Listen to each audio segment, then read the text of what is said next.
말씀은 구약성경 창세기 1장 1절입니다. 창세기 1장 1절 우리 다같이 한 목소리로 함께 읽겠습니다. 태초에 하나님이 천지를 창조하시니라. 아멘. 잠시 기도하겠습니다. 진리의 영이신 성령님,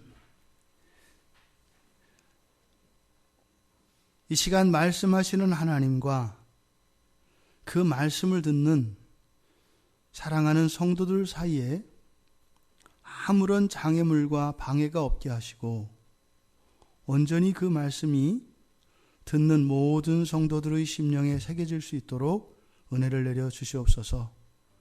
시작에서 끝나는 순간까지 성령께서 이 시간을 주장하여 주시고 사랑하는 지체들을 붙잡아 주셔서 우리들의 인생을 바꾸고 우리들의 미래를 바꾸며 영생으로 인도하시는 성령의 역사가 모두에게 베풀어질 수 있도록 도와주시옵소서. 예수님의 이름으로 기도드리옵나이다. 아멘. 우리가 1장 1절 말씀을 살펴보고 있습니다. 오늘은 하나님, 태초에 하나님이 천지를 창조하셨다 할 때 이제 하나님에 대해서 하나님이 창조하셨다라고 하는 이 말씀이 무슨 의미인가 살펴보려고 합니다. 그래서 그대로 직역하면 태초에 창조하셨다 하나님이 그 하늘들과 그 땅을 이렇게 된다고 했습니다. 그래서 여기서 이제 세 번째입니다. 그런데 창조가 복과 관련되어 있었기 때문에 그래서 창조와 복에 대한 이 관계를 가지고 한 주일도 설교를 했고, 본문의 말씀으로서는 태초에 창조하셨다 하나님이라고 하는 이 세 번째입니다. 지금 이 말씀이 성경의 처음에 기록된 이유에 대해서 계속 반복적으로 말씀드리고 있습니다. 하나님이 창조하셨다는 것, 하나님이 창조하셨다는 이 사실을 왜 성경의 맨 앞에 두었을까? 이것은 뭐예요? 이 세상을 살아가는 모든 사람들이 가장 먼저 알아야 할 지식이 바로 이것이라는 겁니다. 하나님이 창조하셨다는 것, 이것이 가장 먼저 사람들이 알아야 될 지식이라는 거예요. 사람은요, 생겨나면서부터 우리는 항상 선택의 기로에 서 있습니다. 이쪽을 선택할 것인가 저쪽을 선택할 것인가. 심지어는요, 여성들이 임신을 하게 되지 않습니까? 뱃속에 이제 생명을 잉태하게 되면 우리가 생각할 때는 아무 생각이 없는 것 같은 그 태아조차도 매 순간순간을 선택하며 살아간다고 합니다. 중간에 유산하는 일이 있습니다. 유산되는 일이 너무나 마음 아픈 일인데, 유산되는 일이 왜 일어난다고요? 태아 스스로 자살을 한다고 합니다. 뱃속에서조차 자기가 죽기로 결정을 하면 죽어버리는 겁니다. 그러니까 이 세상에 사람이 생겨나는 그때부터 모든 것은 선택에 의해서 결정됩니다. 심지어는 임신되는 과정도 마찬가지죠. 수억 개의 정자 가운데 하나를 선택하게 됩니다. 그것이 생명이 되죠. 그러니까 우리가 생각할 때는 그것이 아직 사람이 아니니까 아무런 생각이 없는 것 같습니다만, 이 사람이라고 하는 존재, 이 생명의 신비라는 것은 그런 겁니다. 항상 선택을 하며 살아가게 되어 있습니다. 그러니까 우리가 인생을 살아갈 때 가장 중요한 것은 바른 선택을 하는 것, 바른 선택을 하는 것이 가장 중요합니다. 그러니까 어떻게 하느냐, 또 얼마나 잘하느냐, 얼마나 많이 하느냐, 크게 하느냐가 중요한 것이 아니라 무엇이에요? 바른 선택을 하는 것이 중요하다 이 말입니다. 그러니까요, 여러분들이 오늘의 지금 이 모습은 사실은 무엇입니까? 지금까지 여러분이 살아오시는 인생의 시간 속에, 심지어는 여러분들이 무심코 지나버린, 그래서 기억조차 남아있지 않은 그런 순간들 속에서도 여러분은요, 끊임없이 선택을 한 겁니다. 끊임없이 선택을 해서 그 선택의 연장이 지금 현재의 여러분들의 삶인 겁니다. 그게 여러분들의 건강이고, 그게 여러분들의 영적인 상태고, 그게 여러분들의 신분이고 그것이 여러분들의 미래입니다. 항상 결정하게 되어 있습니다. 그런데 우리는 무엇을 선택할 때, 무엇을 결정할 때 어떤 기준을 가지게 됩니다. 그래서 우리 청소년들한테 이야기했죠. 정약용 선생님이 우리 자녀들에게, 그 아들에게 쓴 편지에서 무엇인가를 결정할 때 그 기준으로 삼는 두 가지, 그것은 우리들에게 참 유익을 준다. 그 성경의 사상과 합치를 하니까. 그래서 맨 먼저 선택의 기준을 삼는 게 뭐라고 그랬어요? 이것이 옳은 것인가 옳지 않은 것인가를 먼저 결정하라는 겁니다. 옳은 것인가 옳지 않은 것인가. 그리고 두 번째로 이것이 나에게 유익이 되는 것인가 해가 되는 것인가를 결정하라는 겁니다. 이 순서가 바뀌어버리면 어떻게 될까요? 유익을 줬다 보면 나재정의 범죄자가 되어 있습니다. 나의 배만 불리는 돼지와 같은 탐욕스러운 그런 인생을 살아가고 있는 자신을 발견하게 됩니다. 또 무조건 의로운 길로만 좇으면 된다 하고 나에게 유익이 되는 것과 해가 되는 것을 구분하지 못하게 되면은 이 세상에서 천대받고 무시받는 자기 스스로만 의롭다고 하는 그런 고집스러운 사람이 되어집니다. 그래서요, 의로움의 기준과 이로움의 이 기준을 가지고 살아가라. 그 정약용 선생님이 그 아들에게 주었던 이 교훈은 분명히 실시 이것은 성경에서 기초한 그런 사상이었다고 생각을 합니다. 왜냐하면 그는 기독교인이었기 때문이죠. 우리들에게 이렇게 어떤 것을 선택할 때 그 선택의 기준이 반드시 필요합니다. 그 기준이 없으면은요, 그런 사람하고는 함께 지내기가 어렵습니다. 도대체 알 수가 없으니까. 어떤 때는 좋다고 하다가 어떤 때는 막 야단치니까 어려워지죠. 기준이 있어야 합니다.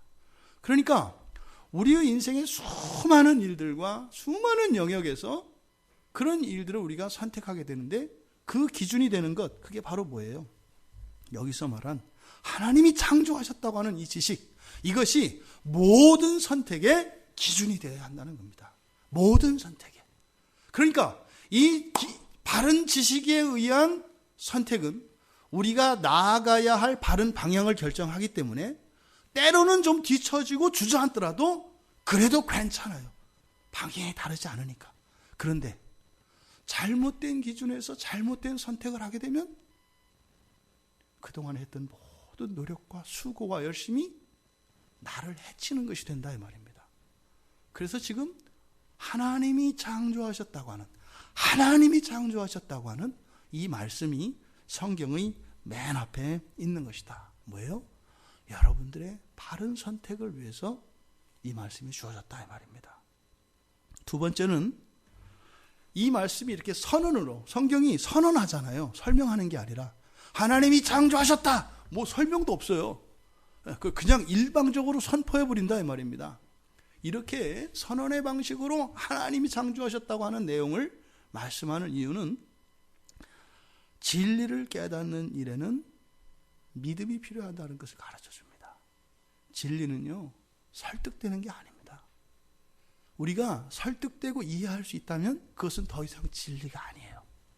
우리가 이해할 수 있고 설득될 수 있는 것은 인간의 지식이라고 하는 증거입니다. 근데 많은 사람들이 이 진리의 말씀을 이해하기를 원합니다. 그건 무엇이에요? 입으로는 진리를 추구한다고 하지만 실제 삶으로는 무엇이에요? 진리가 아닌 인간의 지식을 추구하며 살아가는 그런 이율배반적인 삶을 살아가고 있는 거죠. 그러니까 자기 모순적 존재로 살아가는 겁니다.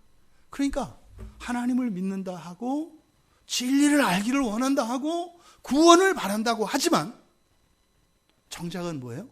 그것으로부터 멀어져 가는, 그러니까 그런 사람들의 신앙생활은 하면 할수록 이상의 목이 마르고, 하면 할수록 공허감이 커지고, 하면 할수록 무거워지는 이런 일들이 신앙생활 속에서 일어나는 겁니다. 이 선포, 하나님이 창조하셨다는 이 말씀은 하나님이 이 성경의 시작입니다. 이것은 우리들을 위해서 주신 거예요. 여기에는 얼마나 놀라운 자양분들과 얼마나 놀라운 축복과 은혜들이 있는지 몰라요. 그런데 믿음으로 하나님의 말씀을 받아야 된다고 하는 이 사실을 잊어버리면 설사병 걸린 사람들에게 냅다 보약을 먹이는 격이에요. 설사병 걸린 사람들한테 보약을 주면 어떻게 되겠어요? 몸에 유익이 되는 게 아니라 몸을 오히려 해롭게 합니다. 화장실도 자주 가게 하고 오히려 그거로 인해서 탈수 증세까지 일으키게 합니다. 하나님의 말씀은 믿음으로 받아야 된다는 것입니다. 이것은요, 우리들의 사고 속에는 자꾸 하나님의 진리에 대해서 도전하려고 하는 게 있어요. 나 이해할 수 없는데, 받아들일 수 없는데, 나하고 다른데, 바로 이런 것들을 하나님께서 사전에 차단하시는 것입니다. 우리가 절대로 알 수 없는 것, 그런 것을 진리라고 해요. 진리는 좋은 거, 확실한 이런 것보다 그 이전에 진리가 가지고 있는 첫 번째 성격이 뭐냐면 우리가 절대로 다다를 수 없는 거예요. 그러니까 이미 다른 모든 종교인들은 그 사실을 다 알아요. 그것 때문에 지금 고민하는 거거든요. 도달할 수 없다는 걸 아는데 일은 시작해갖고 판은 버려놨으니까 끝낼 수는 없고, 그러니까 그냥 가는 거예요. 그러니까 자꾸 물어보면 곤란하단 말이에요. 그냥 가는 게 중요해요. 그러니까 왜요? 너 열심히 했어? 이렇게 물어본단 말이에요. 그러면 열심히 했다는 말에 네 이렇게 할 수 있는 사람이 많지 않거든요. 그러니까 본질에 집중하지 못하도록 자꾸 자변하는 다른 것들에 집중하게 한다 이 말이에요. 진리의 가장 첫 번째 속성은 뭐라고요? 알 수 없다는 거예요. 우리가 알 수 없다는 거예요. 이게 진리입니다. 그 알 수 없는 것을 아는 것, 이걸 뭐라 그래요? 그걸 믿음이라고 해요. 진리에 대해서 도전하려고 하는 인간의 모든 시도들과 그 진리를 거부하며 진리를 비웃는 모든 사람들에 대해서 경고하는 겁니다. 믿음으로 진리는 우리가 받아들이는 것입니다. 세 번째로는 누구나 다 알 수 있도록 하기 위한 겁니다. 여러분, 다른 건 몰라도 이 말씀은 다 알잖아요. 그죠? 이 성경에 있는 많은 내용들은 모르지만 이 얘기는 다 알잖아요. 태초에 하나님이 천지를 창조하실 때 얘기는 다 알아요. 그러니까 보세요. 맨 앞에 있으니까 다 알잖아요. 그러니까 모두 다 알 수 있도록 하신 거예요. 이것은 반대로 말하면요, 두려운 얘기예요. 나중에 하나님 앞에 가서 뭐라 하는 거예요? 몰랐어요라고 할 수 있는 사람이 없다는 거예요. 이 세상을 사는 동안은 굉장한 유익입니다. 모두 다 알 수 있도록 합니다. 그런데 마지막 날 심판의 자리에 가서는요, 몰랐어요라고 핑계할 수 있는 사람이 아무도 없다는 거예요.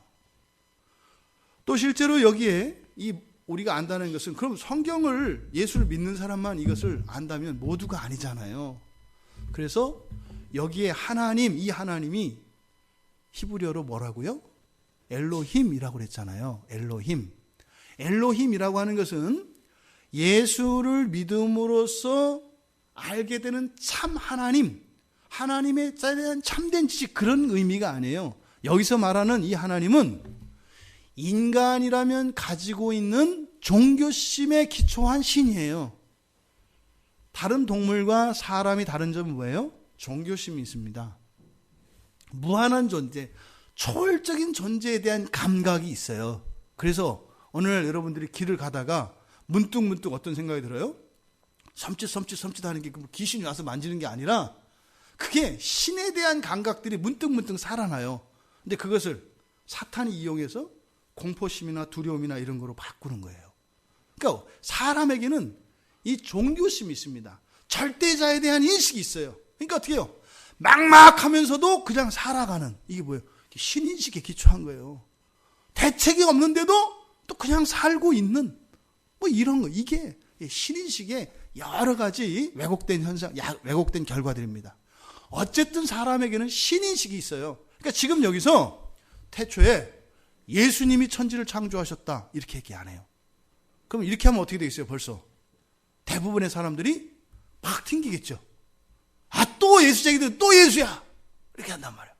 또 태초에 여호와가, 야훼가 창조하셨다 이렇게 안 해요. 딱 하면 아유 저 이스라엘 놈들.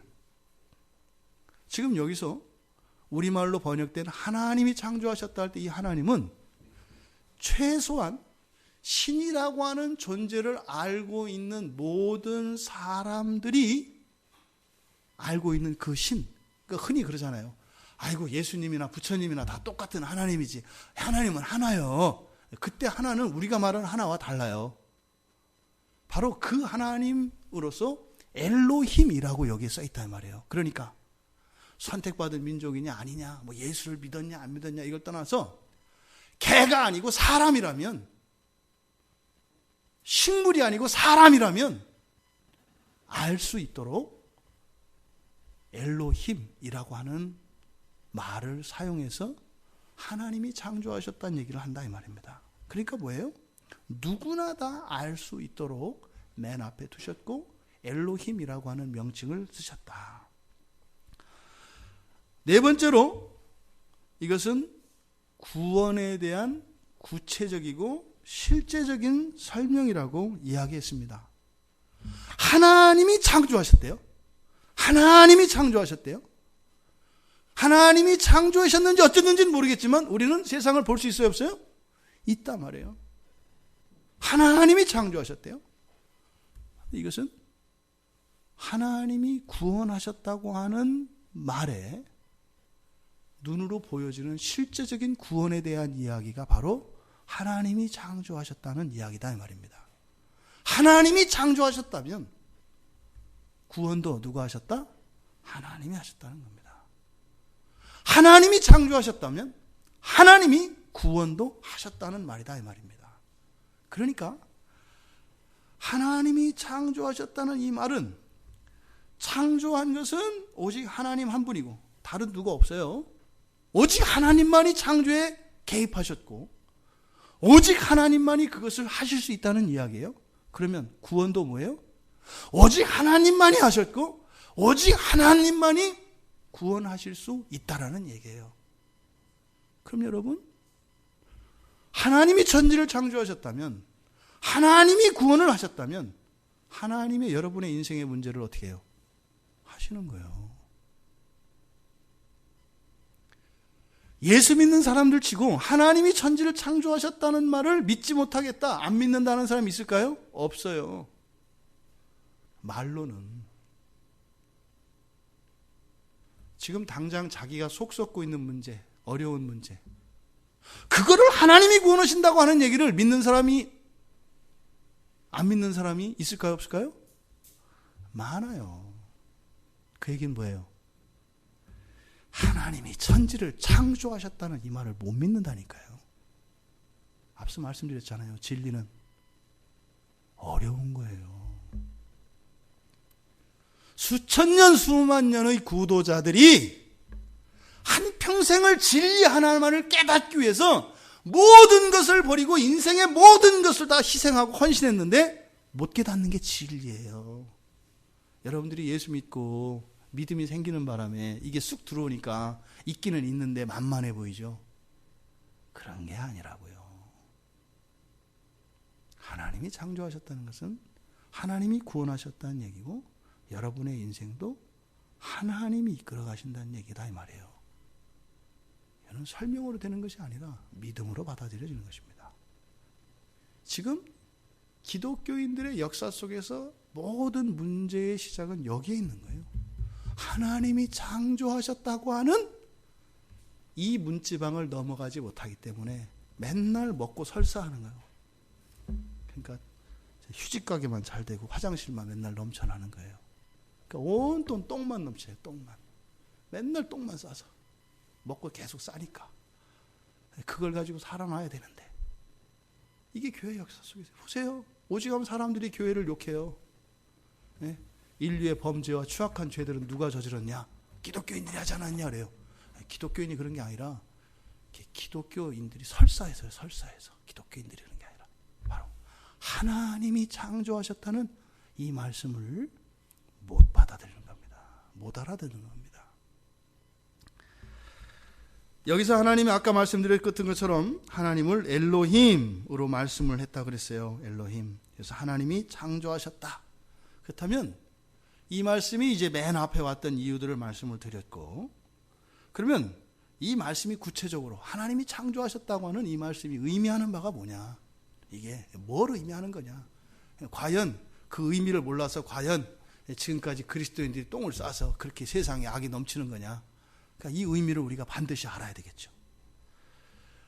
이 말씀의 의미는 크게 두 가지를 우리에게 가르쳐 줍니다. 첫째로는 하나님이 창조의 주체라고 하는 사실을 가르쳐 줘요. 하나님의 절대 주권이죠. 하나님이 창조의 주체, 뭐예요? 우리가 의미 있다고 하는 모든 것, 우리가 있다고 하는 모든 것, 가치 있다고 하는 모든 것, 그 모든 것은 누구에 의해서 결정된다? 하나님에 의해서 결정된다는 거예요. 두 번째로, 창조 세계가 어떠할 것이냐 라고 우리가 추측할 수 있게 해줘요. 여러분 보세요. 그 뭐 물건들을 보면은 뭐 짝퉁도 있고 진품도 있고 또 뭐 유명 브랜드도 있고 뭐 이렇게 뭐 관양 시장표도 있고 다 이러지 않아요? 근데 그걸 만든 사람이 누구냐를 이게 누구 거다 그러면 여러분들은 벌써 어떤 기대를 가져요? 그 사람의 능력과 그 사람의 일하는 스타일, 이 모든 것을 이미 기대하죠. 기대하잖아요. 이거 누가 한 거다 그러면. 그러니까 하나님이 창조하셨다 할 때, 그러니까 창조의 수준과 이 창조 안에 있는 내용과 이런 것들에 대한 기대가 어디에 기초한다는 거예요? 하나님에 기초한다는 거예요. 여러분들의 인생의 내용과 여러분의 인생의 수준과 이 모든 것들이 누구에게 기초한다는 거예요? 하나님께 기초한다는 거예요.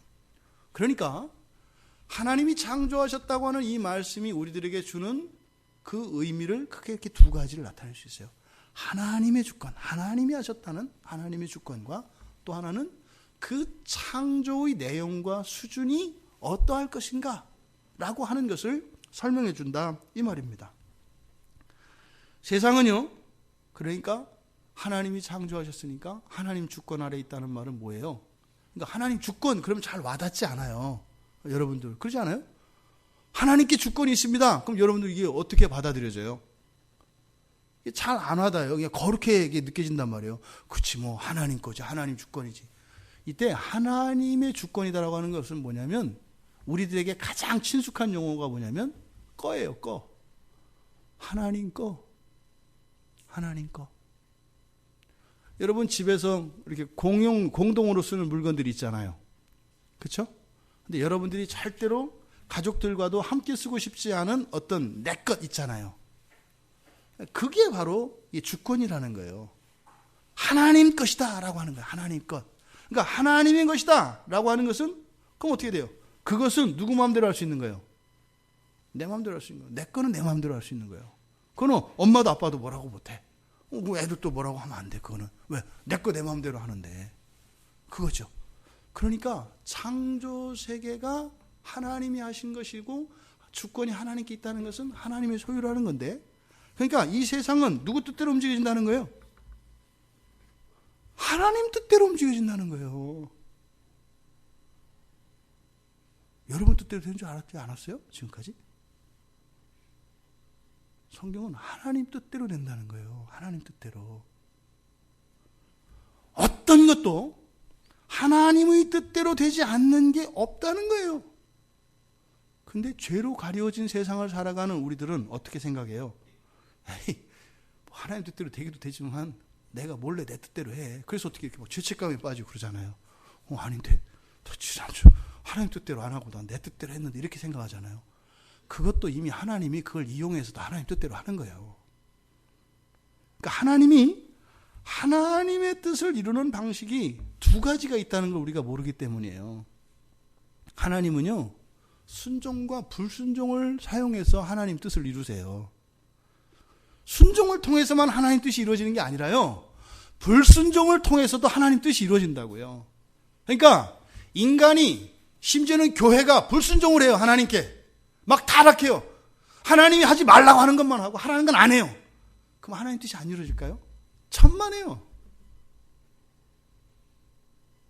그 불순종을 사용하셔서 하나님의 뜻이 이루어져요. 그러면 우리가 정말 하나님 말씀에 순종하며 그렇게 살아가요. 어떻게 돼요? 하나님의 뜻이 이루어져요. 결과는 같아요. 그런데 순종으로 이루었느냐 불순종으로 이루었느냐라는 것은 우리들에게 이게 라벨이 붙죠. 이 사람은 순종으로 하나님의 뜻을 이룬 사람임, 이 사람은 불순종으로 하나님의 뜻을 이룬 사람임. 그래서 빨간 딱지와 노란 딱지가 딱 붙습니다. 이렇게 주님 앞에 갈 때, 그러니까 뭐요? 말 안 해도 이미 그 딱지가 알아요. 이렇게 딱지가 딱 붙어 있어서 이게 순종편지, 불순종편지를 안다 이 말이에요.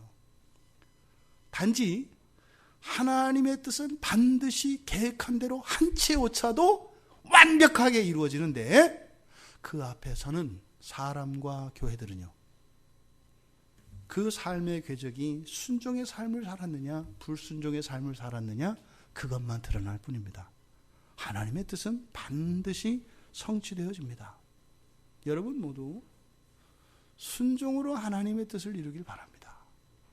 불순종을 하는 것도 힘들고요, 순종하는 것도 힘들어요. 불순종하는 것도 머리 써야 되고요, 순종하는 것도 머리 써야 돼요. 그리고 이루어지는 것은 어차피 하나님 뜻이에요. 그런데 순종의 삶을 살면 마지막 날 상이 있대요. 상상도 할 수 없는 상이 있대요. 불순종을 살면요, 사는 동안 징계를 받는데요. 선택은 여러분들의 몫입니다. 염려하지 마세요. 불순종하셔도 하나님의 뜻은 반드시 성취되니까 여러분들이 불순종하는 것 때문에 하나님의 뜻이 못 이루어질까 봐 가슴 아파하거나 슬퍼하지 마세요. 다 이루어집니다. 다 이루어집니다. 부디 여러분들이 마음 써야 할 것은 하나님이 예비하신 그 상을 받는 그 영광의 자리에 이르는 것을 여러분들이 마음 쓰시기 바랍니다.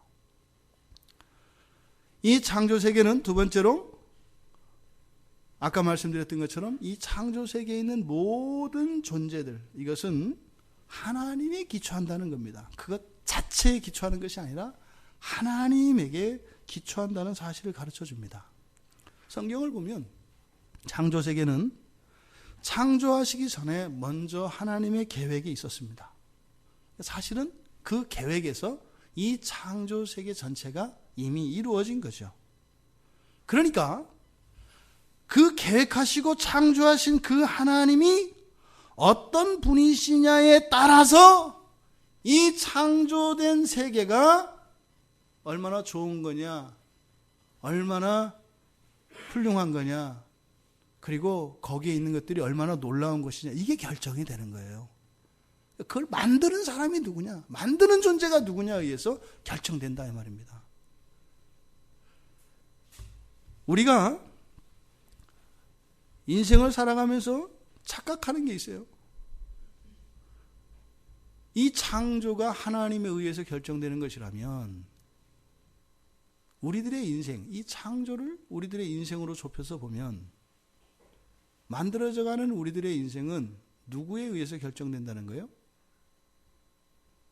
하나님에 의해서 결정된다는 거예요. 내 인생이 어떠한 인생일까? 여러분들의 열심과 수고와 능력으로 되는 게 아니라 하나님의 계획에 의해서 이루어진다는 거예요. 여러분들이 인생의 성공을 맛보셨습니까? 여러분의 공로가 아니라 하나님의 계획 안에서 이루어진 거라는 거예요. 여러분들이 또 반대로 실패와 좌절을 경험하고 절망 속에서 고통 속에 있어 본 적이 있습니까? 하나님의 계획에 의해서 이루어졌다는 거예요. 그것은 무슨 말일까요? 선하시다는 거예요. 모든 게 하나님의 은혜고 하나님의 공로고요. 모든 것은 다 선하다는 거예요. 여러분들의 인생을 바꾸고 싶으십니까? 가장 먼저 하나님을 아는 일이 절대적으로 필요하다는 겁니다. 하나님을 아는 일이 여러분들의 인생을 바꿀 수 있다는 거예요. 여러분들의 인생이 바뀔지 안 바뀔지 궁금하십니까? 하나님을 아는 일이 거기에 대한 답을 준다는 거예요. 이게 지금 하나님이 창조하셨다고 하는 이 말씀이 우리들에게 주는 의미인 겁니다.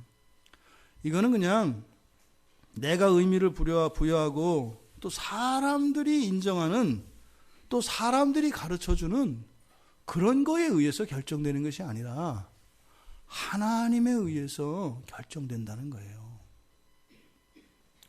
세 번째로, 결국 하나님을 아는 일이 창조 세계를 아는 일이고, 그리고 인생을 바로 아는 유일한 비결이라고 하는 사실을 가르쳐 주는 겁니다. 여러분들이 생각하는 신앙생활이 여기에서 어긋나는 거예요. 성경을 보려고 해도 잘 안 봐지잖아요. 왜요? 돈 되는 일이 아니니까. 돈 되는 일인 줄 알면 어떻게 하겠어요? 본단 말이에요. 여러분들이 돈 되는 일을 위해서 얼마나 열심히 사는가 보세요. 여러분이, 우리 자녀들은 필요한 돈을 얻기 위해서 온갖 수단 방법을 다해서 때로는 애교도 부리고 때로는 사기도 치면서 부모들의 주머니를 넘보잖아요. 그때는 인정도 없고 양심도 없잖아요. 어른들 마찬가지죠. 그저 내 자식한테 좋은 거 입히고 먹이고 잘 키우겠다고 하는 그 욕심 하나로, 거기에는 돈이 꼭 필요하기 때문에 그것을 벌기 위해서는 인간성도 버리고 양심도 속이고 신앙도 버리고 살잖아요. 돈 되면 여러분들은 다 해요. 근데 오늘 성경이 뭐라고 하는 거예요? 돈 된다고요. 하나님을 아는 일이 돈 된다는 걸 가르쳐 주는 거예요. 돈 된대요. 지금 우리들이 착각하는 게 바로 이겁니다. 하나님을 아는 일, 이것이 내 인생을 아는 것이고, 내 인생을 바르게 그리고 성공적으로 세워가는 것이고, 더 나아가 그게 또 나 하나로 그치는 것이 아니라 우리 가족과 이 나라 민족과 온 세계와 더 나아가 창조세계 전체를 동시에 바꾸는 일이라는 거예요. 뭐가요? 하나님을 아는 일이요. 하나님이 창조하셨다는 이거를 믿고 그걸 아는 일이 모든 것의 시작이라는 거예요. 결혼하고 이제 우리 자녀들은 잘 모르겠지만, 결혼해보고 이제 사회생활 해본 사람들은 알아요. 내 집을 갖고 시작하는 것과 월세방을 시작해서 인생을 사는 것 차이가 얼마나 큰 차이가 나는지. 내 집 마련할 때까지가 힘들잖아요. 그렇죠? 내 집 마련하고 나면 조금 돈이 보여요. 그래서 이렇게 훨씬 덜 어렵게 돈이 벌어져요. 이게 자본주의라는 게 그래요. 근데 내 집을 갖기 전까지는 죽을 똥 살 똥 싸거든요. 1년에 100만 원 모으기도 어렵고요. 1000만 원? 1000만 원 이런 거는 상상도 못해요. 우리 자녀들 요새 우습게 알죠, 돈. 이 다음에 여러분들이 벌어서 모아보면 알아요. 그게 얼마나 어려운 건지. 10만 원짜리 운동화 이런 거 알기 우습게 알죠? 한번 이 다음에 돈 벌어서 애들 사줘봐. 그게 어떤 돈인지. 근데 그래서 집장만 하고 나면 그 다음부터는 돈을 치고 해서 요즘 이렇게 쉽게 돼요. 그런 게 있어요. 기초가 깔려 있어야 된다는 말이에요. 그게 중요하거든요. 그래서 오죽하면 소도 비빌 언덕이 있어야 한다 그래요. 이 세상 모든 사람들의 비빌 언덕, 이 세상 모든 사람들의 집과 같은 말씀이 뭐라는 거예요? 하나님이 창조하셨다는 이 말씀이라는 거예요. 이게 없으면 월세 내느라고 적금 부을 여가가 없어요. 그러니까 그 이자로 월세로 버릴 그것들을 차곡차곡 쌓을 수 있는 집을 먼저 가져라. 뭐예요? 하나님이 주시는 거 이렇게 집을 여기서 살아라.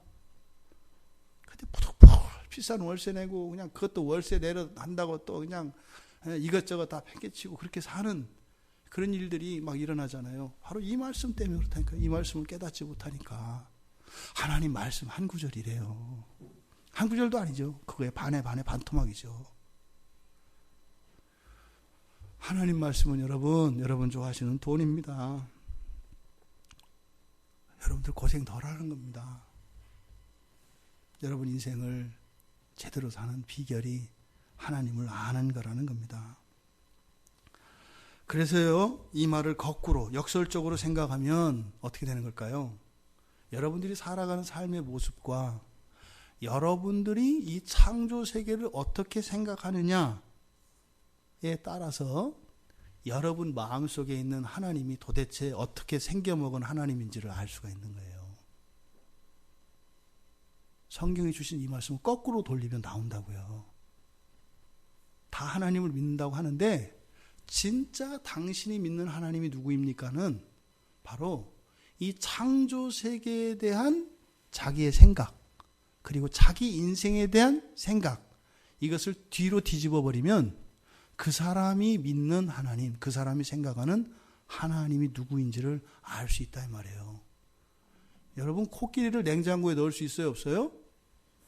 어떻게 해요? 뒤집으면 돼요. 그렇죠? 뒤집으면 된다고요. 이해가 안 되시는 분도 이따 집에 가서 생각나실 수 있어요. 냉장고가 있고 코끼리가 있어요. 그러면은 냉장고 안에 코끼리가 들어가요, 안 들어가요? 못 들어가잖아요. 그러면 큰 냉장고 없잖아요. 그러니까 어떻게 해요?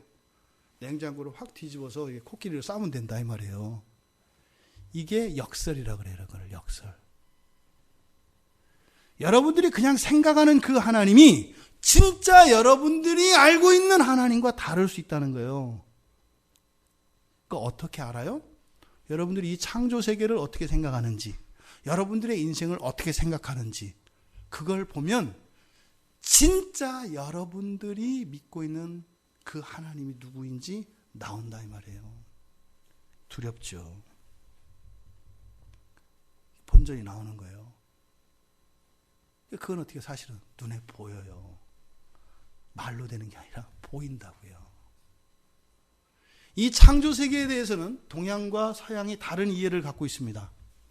동양 사람들이 가지고 있는 이 창조 세계는 보통 뭐예요? 신과 동일시됩니다. 이 창조 세계 자체를 신과 동일시해요. 그래서 이 창조 세계를 동양 사람들은 뭐라고 불러요? 네, 우주를 떠나서 먼저 좀 더 작게 자연이라고 불러요. 자연. 자연이라는 그 단어를 그대로 풀이하면 어떻게 돼요? 스스로 자 그러할 연. 스스로 그렇게 된 것이 자연이다. 그러니까 뭐예요? 창조 세계는 어떻게 됐다는 거예요? 스스로 그렇게 됐다라고 하는 인식을 가지고 있어요. 이게 동양 사람들의 사고방식이에요. 그렇게 된 거지. 그래서 어떻게 해요? 자연에 대한 경외심이 있어요. 그러니까 돌멩이도 섬기고 나무도 섬기고 해도 섬기고 하는 이유가 이 자연 자체가 신적인 것이라고 하는 이러한 세계관을 가지고 있어요. 그러니까 그렇게 사는 거예요. 이게 동양 사람들의 사고방식이에요. 그래서 어떻게 해요? 자연 친화적이고 그러잖아요. 서양 사람들은요. 서양 사람들은 두 가지입니다. 하나는 성경에서 기인한 성경적 사고, 성경적 세계관이 있고, 또 하나는 서양 사상의, 서양 문명의 그 핵심을 이루는 그 사상의 뿌리는 그리스 문화예요. 헬라 문화라고 하죠. 이 헬라 철학의 기초를 둔 그런 세계관. 그래서 두 개가 있어요. 그러니까 전체적으로는 세 개인 거죠. 그러니까 서양 사람들이 가지고 있는 이 창조 세계에 대한 이 두 가지 관점. 첫째, 이 헬라 철학에 기인한 사고는 뭐냐면 물질 덩어리라는 거예요. 여러 가지 물질들이 배합되면서 이런 여러 가지 작용을 일으켜서 그것에 의해서 이루어진 게 이 창조 세계라고 하는 그런 생각을 가지고 있어요. 이런 사람들 뭐라 그래요? 유물론자라고 해요. 이런 사람들은. 그런데 성경에서 이야기하는 이런 세계관은 뭐라고 해요? 지금 우리에게 가르쳐 줬잖아요. 뭐라고 했어요? 하나님이 창조하셨다. 그러니까 동양 사람들이 가지고 있는 스스로 그렇게 되어진다라고 하는 것과 누군가가 스스로가 아니라 타에 의해서 어떤 무엇인가에 의해서 이루어졌다고 하는 의미에서 다르고, 또 헬라 철학에서 이야기하는 물질들의 결합에 의해서 되어졌다는 것과 달라요. 그러니까 이거를 저는 그 신연이라고 얘기하면 될 것 같아요. 어떻게 해요? 하나님에 의해서 그렇게 됐다. 사실은 이 자연이라는 말이 성경에 나와요. 이게 뭘까요? 모세에게 가르쳐준 하나님의 이름이에요. 하나님 누구세요? 나는 스스로 있는 자니라. I am who I am. 이게 자연이에요. 그러니까 우리가 자연이라는 말을 쓸 때요, 서양 사람들이 생각하는 자연이라고 하는 그 말의 의미와 동양 사람이 생각하는 자연이라고 하는 말의 의미가 달라요. 영어로는 nature, natural, 자연스럽다 이렇게 얘기하잖아요. 완전히 달라요. 자연스럽다 그럴 때는 서양 사람들은 어떻게 생각하는 거예요? 아주 논리적이고 이성적이다라고 하는 이런 생각이 떠올라요. 근데 우리나라 이 동양 사람들이 자연스럽다 그럼 뭐예요? 원래 있던 대로 이런 의미가 있다 이 말이에요. 그러니까 똑같이 말을 해도 우리말로 그렇게 번역을 하잖아요. 그러니까 서양 사람과 동양 사람이 만나서 영어로 얘기도 하든 우리말로 이야기하든 어떻게 해요? 서로 다른 얘기하고 있어요. 1대1로 번역해서 우리는 단어를 사용하잖아요. 개념이 다르다 이 말이에요. 그래서 동양과 서양에서 이 창조 세계에 대해서 가지는 생각이 이렇게 다릅니다. 그러니까요, 한국 사람도 동양 사람이니까 그런 동양적 세계관을 가지고 있어요. 그래서 창조 세계는 뭐다? 자연이다 라고 하는 생각을 가지고 있어요. 근데 요즘 자녀들은 서양 사고를 또 많이 가지고 있죠. 그래서 창조 세계는 어떻다? 물질의 결합이다 이런 생각을 해요. 그러니까요, 영혼이 없다고 얘기를 하잖아요. 신 존재 자체도 요즘 아이들은 잘 인식 안 해요. 물질적 사고를 가지고 있거든요. 그러니까 영혼 이런 거 없어요. 도덕 없어요. 그거는 도덕은 뭐예요? 말 잘 들으면 돈 주는 거 뭐 이렇게 생각하는 거예요. 돈 안 주면 도덕 안 지켜요. 부모가 도리를 해야 자식 도리를 해요. 돈 때문에 하는 거니까. 물질의 기초에서 하는 거니까. 지금 이래요. 무섭단 말이에요. 그렇다고 이놈이 이래? 이러면 안 돼요. 다 시대의 자식들이라 시대의 희생양이어서 그런 거니까. 우리도 이 동양 사람이기 때문에 이런 생각을 가져요. 그러니까 자꾸 뭐예요? 여러분들 그러잖아요. 여러분들이 가끔 잘 쓰는 말 중에 이런 거 있어요. 아주 그 독약탄 말인데, 아이, 때가 되면 다 되지. 그 때가 하나님의 때가 되면 상관이 없는데, 그게 자연이라고 하는 의미에서 때가 되면이라고 하면 뭐예요? 그 독약이에요. 된다라는 게. 그러니까 뭐예요? 하나님의 뜻을 알면서 그 말을 써야 되는 거지. 하나님의 뜻이 뭔지도 모르면서, 아이고, 때가 되면 될 거야. 이건 뭐예요? 동양적 사고관을 반영한 거예요. 그건 뭐예요? 마치 사람이 하나님과 똑같이 된 것처럼. 그건 뭐예요? 주권이 이 일이나 그 사람에게 달려있다고 얘기하는 거예요. 그러니까 우리가 어떤 말을 해도 이렇게 전혀 다른 불신앙과 우상숭배자들 신성모독적인 발언들을 할 수가 있어요. 똑같은 말로도. 이 말이라는 게 이렇게 무서운 겁니다. 그러니까 결국이요, 여러분, 이런 사람들, 그러니까 하나님을 어떻게 생각하는 거예요? 예를 들어서 이 동양적 세계관을 가지고 있는 사람들, 즉 신이, 그러니까 자연이 곧 창조 세계가 자연이고 그 자연이 곧 창조 세계가 신이라고 하는 인식을 가지고 있는 사람들, 심지어는 이런 물질 덩어리들이고 이런 것의 배합에 의해서 이루어지고 있는 것이다 라고 하는 생각을 가지고 있는 사람들의 신과는 뭐예요? 창조하신 신이 아니에요. 그 사람들이 가지고 있는 신은 어떤 신이에요? 내가 이 세상을 사는데 도움이 되면 가져다 쓰고 성가시고 도움이 안 되면 내다 버리는 그런 신이에요. 아니면 겁나는 신이죠. 내가 어떻게 할 수 없으니까. 이런 잘못된 신관을 가지고 살아가게 됩니다. 그러면 이런 사람들이 가지고 있는 하나님에 대한 인식은 뭘까요? 아주 기분 나빠요. 너무 세니까 내가 어쩔 수 없이 이런 굴욕을 감수하면서 예배드리고 성경 읽고 기도하고 이렇게 살아가는 거예요. 워낙 세니까. 자연을 거스를 수 없잖아요, 우리가. 그러니까 괜히 찍혔다가는 이게 인생이 꼬일 것 같으니까. 그러니까 어떻게 사실은 속으로는 굉장한 반감이 있죠. 어휴, 저거를 그냥. 근데 어떻게 할 수는 없으니까 그냥 꼭 참고 참아야 하느니라 이러고 살아가는 거예요. 또 하나는요, 만만하게 보죠. 하나님을 만만하게 보죠. 그래서 내 마음대로 해도 된다는 생각을 가지고 있죠. 그러니까 그 신은 태초에 하나님이 창조하셨느니라의 이 하나님이 아닌 거예요. 잘못된 길을 가고 있다 이 말이에요. 그러니까 이 창조 세계를 어떻게 이해하고 있느냐, 이것이 우리들의 인생을 결정해요. 이 자연관, 세계관이라는 게 그래서 이게 무서운 겁니다. 우리 인생이 그것에 의해서 결정돼요. 그것과 상관없이 내가 열심히 하고 이렇게 되는 게 아니라니까요. 열심히 해도 안 돼요. 이 인생관과 이 물질관과 이 세계관, 이 자연관이 잘못되어 있으면 이걸 바꿔야 한다는 겁니다. 아까 말씀처럼 잘못하면 이런 동양적 사고를 가지고 살아가게 되면은 마치 노예적으로 살아가게 돼요. 네, 거스를 수 없는 자연의 섭리니까. 그러니까 이런 사람들이 이제 좋게 포장되면 어떻게 돼요? 욕심이 없는 사람 이렇게 나타나요. 그래서 어떻게 돼요? 팔자 타령이나 하고 오늘의 운세나 보고 또 쉽게 체념하죠. 좋은 게 있고 내가 가지고 싶은 게 있는데도 체념해버려요. 금방. 왜? 아유, 나는 안 되는 거지. 여러분들이 그런 생각을 가지고 있다면 바로 동양적 세계관에서 이야기하는 것을 신으로 생각하고 있다는 거예요.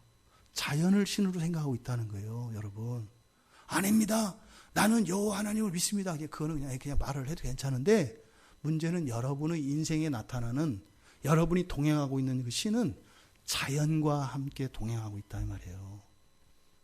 이거는 여러분 이렇게 피할 수가 없어요. 또 반대로 서양적 사고 둘로 나눴습니다만 어쨌든 서양적 사고에서 가지고 있는 이 창조 세계관은 뭐예요? 인간의 개척 대상으로 보는 거예요. 그렇죠? 인간이 통제하고 인간이 다스려야 할 대상으로 봐요. 그럼 이런 사람들 어떻게 있어요? 굉장히 주도적이고요. 개척 정신이 있고요. 모험심이 있고요. 네, 이렇습니다. 그러니까 살아가는 인생의 방식이 거기서 달라져요. 꿈이 있으면요. 어떻게 해서든지 그 꿈을 세우고 그런 비전을 가지고 그걸 세우기 위한 구체적인 계획들을 세우면서 실천하고 노력하고 막 살아가요. 근데 거기서 성경적 사고를 가지고 있는 사람과 헬라적 사고를 가지고 있는 사람이 나뉘잖아요. 어떻게 해요? 수단 방법 안 가리는 사람이 있고 목표 지향적인 사람이 나오고 수단 방법을 가리고 아까 정약용 선생에게 가치를 이야기했던 것처럼 옳은 것과 그른 것이 가치의 우선순위가 되는 사람들 그 차이가 있는 거예요. 동양적 사고관을 가지고 있으면 어떻게 된다고요? 게으르고 무책임하고 쉽게 체념하며 그렇게 사는 것이 마치 무슨 도인이나 된 양, 덕스러운 양, 너그러운 사람인 양 이렇게 자신을 속이며 살아가게 돼요. 그리고 열심히 살아가는 사람을 보면은 되게 욕심이 많은 사람, 탐욕스러운 사람으로 손가락질하면서 살죠. 사실은 뭐예요? 자기의 게으름을 그렇게 정당화하는 거죠. 또 이렇게 서양적 사고를 가지고 개척 정신을 가지고 살아간다 해서 다 좋은 것은 아니다. 그죠? 오히려 다른 사람을 생각도 안 하고 오직 자기 자신만 위해서 이기적으로 개인적인 욕망을 위해서 추구하고 살아가는 사람들. 이 사람들은 헬라 철학을 가지고 있는 사람들이다 이 말이에요. 성경적 사상을 가지고 있는 사람은요. 개척 정신을 가지고 살아갑니다. 나만을 위해서 사는 것이 아니라 우리를 위해 살아갑니다. 그리고 창조하신 하나님의 목적에 기여하면서 살아가는 겁니다. 인생이 그래서 어떤 하나님을 아냐에 따라서 달라진다. 이렇게 말씀을 드린 겁니다. 또 그러니까 결국 이 창조 세계에 대한 이해 이거는 뭐예요? 내가 알고 있는 하나님이 누구인가를 겉으로 드러내는 거예요. 그러니까 사람들이 사는 모습을 보면 그 사람이 지금 믿고 있는 하나님이 누구인지 나타나는 거예요. 성경은 왜 주어졌을까요? 그런 오류들을 계속 수정하면서 참된 하나님으로 우리의 생각을 바꾸시고 우리의 인생을 바꾸기 위해서 이 성경이 주어진 거예요. 근데 어느 누구도 이 오류와 잘못에서 벗어난 사람이 없다는 거예요. 성경의 이야기는. 그래서 이 성경 속으로 모든 사람들이 들어와야 한다는 거예요. 그랬을 때 우리의 인생이 반듯해지고요. 우리의 인생이 깨끗해지고요. 우리 인생이 아름다워지는 거예요. 그래서 이 말씀이 성경만이 우리들의 소망이다 이 말입니다. 거기에 맞춰 나갈 때 참된 기쁨이 있고 이 기쁨은 영원한 거예요. 그러니까 하나님 바로 이 창조 세계에 대한 이해, 우리들의 인생관에 대한 이해를 통해서 내가 잘못 알고 있는 하나님에 대한 지식들을 성경이라고 하는 절대적인 기준에 맞추어서 나를 바꾸어가는 과정. 바로 이게 지금 하나님이 창조하셨다고 하는 이 말씀의 의미이다 이 말입니다. 오죽하면 사람들이 나무를 예배의 대상으로 삼고 돌멩이에다가 대고 그거 저 아들 낳겠다고 맨날 만져가지고 돌이 반질반질해지고 이 말도 안 되는 이런 일들이 일어나냐 이 말이에요. 또 심지어는 운에 맡기고 그저 뭐 되겠지. 그러다가 안 되면 말고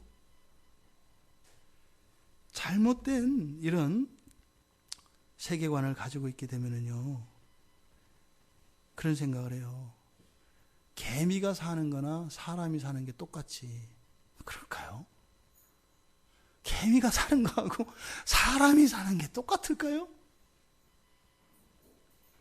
물고기가 물에서 헤엄치고 살고 그렇게 하다 잡혀서 횟감이 되는 거나 어부가 그것을 잡아가지고 그것을 팔아서 굶어 죽어가는 생명들을 살리는 그런 어부의 삶이 과연 같을까요?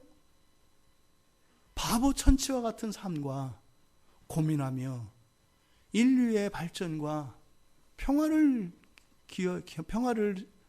평화에 기여하기 위해서 고민하며 살아가는 이런 현자들의 삶이 과연 같을까요?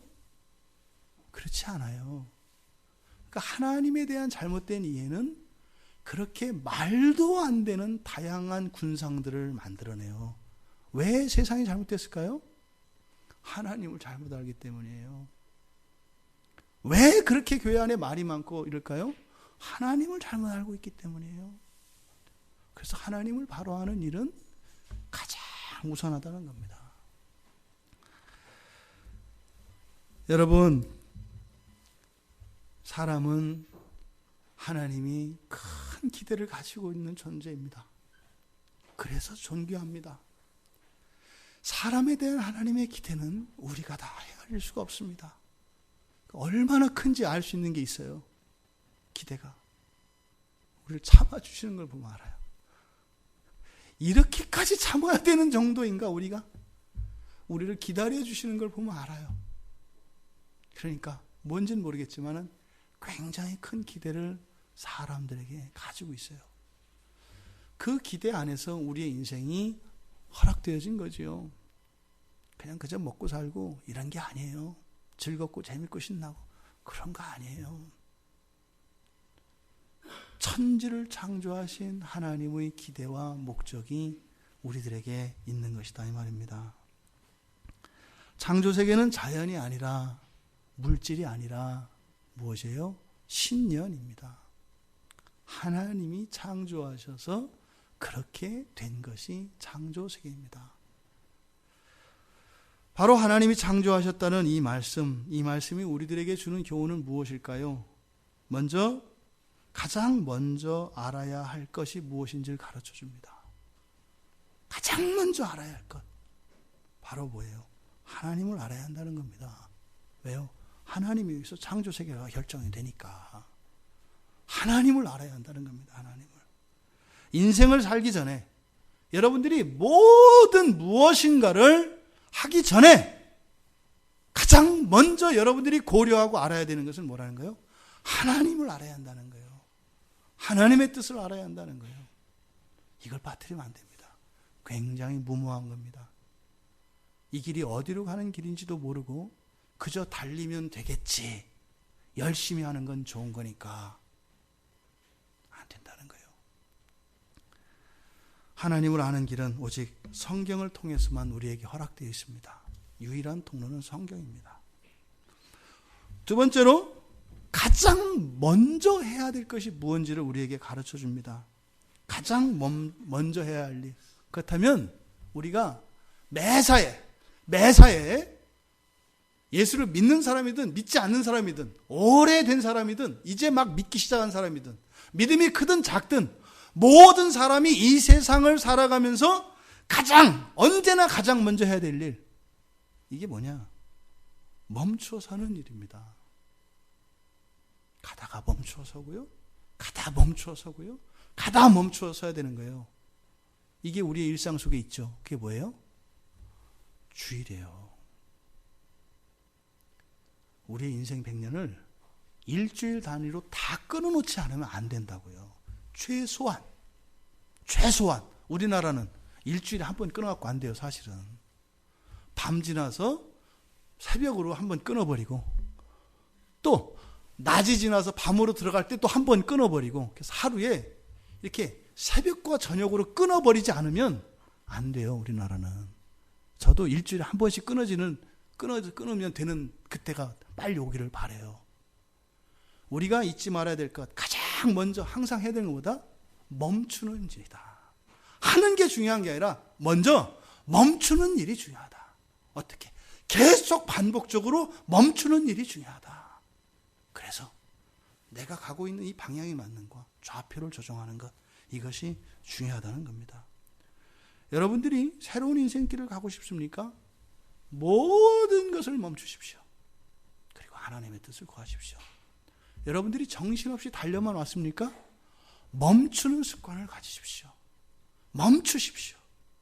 그리고 우리가 하는 모든 수고가 헛된 길로 가지 않도록 알차게 쓰일 수 있도록 멈추는 일, 이것이 우리가 가장 먼저 해야 되는 것이다. 기억하시기 바랍니다. 세 번째로, 가장 시급한 게 뭘까요? 지금 나에게 가장 급한 거, 내가 위기에 처해 있든, 굉장한 어려움에 처해 있든, 아니면 너무나 풍요로운 가운데 있든, 나에게 가장 시급한 것, 가장 급한 일, 이게 뭘까? 하나님을 아시는 길이고 성경을 펴는 길입니다. 잊지 마세요. 모든 사람에게 가장 지금 급한 것은 성경을 펴고 하나님을 아는 겁니다. 이 가을을, 올여름 얼마나 더웠어요. 몸이 너무 힘들었잖아요. 몸이. 지금 몸이 좋아하지 않으세요? 아침 저녁으로 막 좋아하는 게 느껴지지 않으세요? 컨디션 좋을 때, 힘들 때 이렇게 성경을 막 꾸겨 넣으려고 하지 말고, 컨디션 좋아서 말 잘 들을 때, 우리의 지성도 몸이 편해야 이렇게 잘 들어와요. 그러니까 이 좋은 계절에 여러분 성경을 가까이 하십시오. 그리고요, 설교를 자주 들으세요. 자주 들으세요. 그렇게 해서 여러분들이 인생이 바른 길로, 올곧은 인생으로, 후회 없는 인생으로 그렇게 되기를 바랍니다. 여러분, 태초에 하나님이 천지를 창조하셨다는 말씀으로 시작하셨고, 하나님이 창조하셨다는 이 말씀이 우리들에게 주시는 교훈, 이것이 정말 여러분들에게 유익이 되길 바랍니다. 여러분들에게 꼭 필요한 말씀이 되길 바랍니다. 그래서 그 말씀으로 여러분 다 새로워질 수 있었으면 좋겠어요. 그래서 그냥 아주 다음 주에 좋아 죽겠어요. 죽겠어요. 그 어원은 죽게 있다가 줄어서 죽겠다라는 말이 된 거 아시죠? 예, 죽겠다가 죽게 있다 이거예요. 그러니까 다음 주 여러분들이 주일에 모였을 때는 나 아주 좋아 죽는 줄 알았어. 이렇게 해서 정말 하나님이 창조하셨다는 이 말씀이 이런 거였어. 아, 이게 돈 되는 거였어. 이렇게 고백할 수 있는 우리 모두가 되기를 주님의 이름으로 축원합니다. 우리